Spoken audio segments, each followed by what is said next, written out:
The jury were directed to deliver a verdict of lawful killing.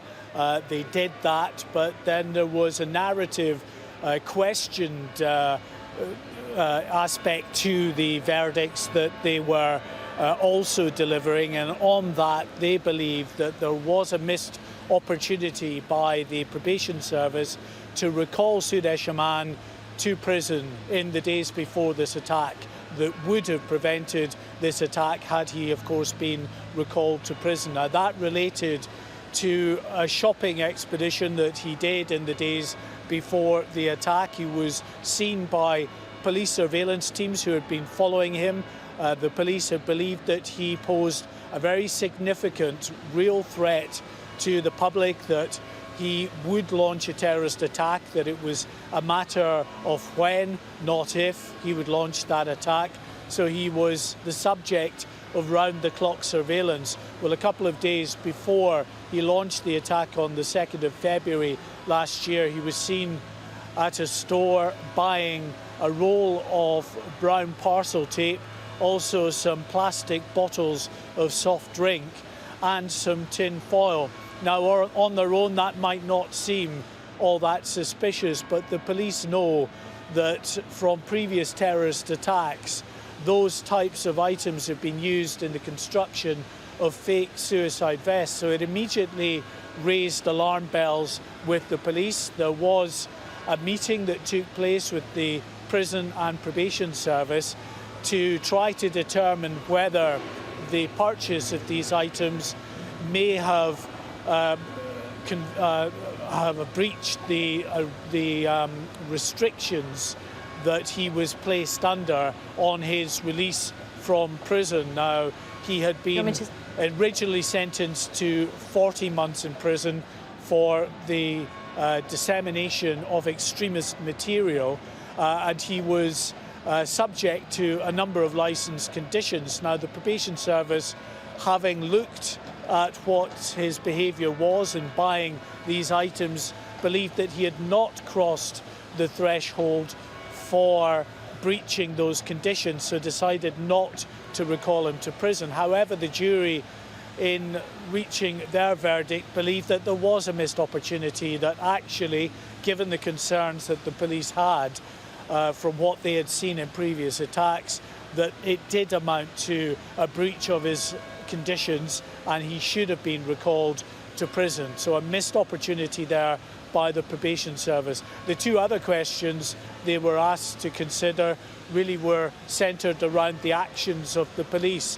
One was whether the police should have searched the room he was staying at. He was staying at a probation hostel not far from Streatham High Road after his release from prison in the days before the attack. The jury, though, concluded, that in terms of searching that probation hostel, that the police did the right thing in not doing that, that it would have been difficult for them to do it, to try to organise for members of staff in that hostel to carry out a search, a delicate search of this young man's room at times when he wasn't there, and he was there an awful lot in the days before the attack. He hardly left his room. And the third question that they were asked to consider was really around this young man when he left on the morning of the attack, or the afternoon of the attack. It was 22 minutes past 1 in the afternoon that he left the hostel to go to Streatham High Road.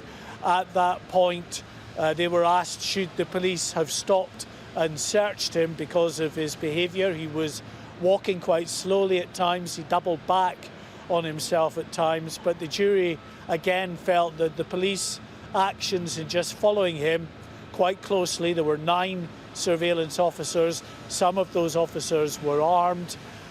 Some were in cars. One was on a motorbike. Others were on foot.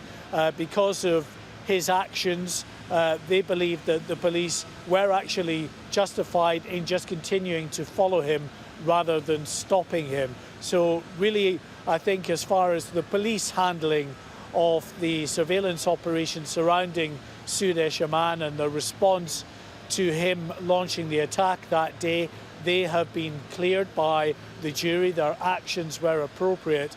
But as I say, the probation service coming in for some criticism, the jury believing that there was a missed opportunity by them to recall Sudesh Amman to prison for going out buying items which the authorities believed rang alarm bells with them because of the fact that they may well have been, and in fact, of course, they were ultimately used in the construction of a fake suicide vest when he launched that attack on the 2nd of February last year.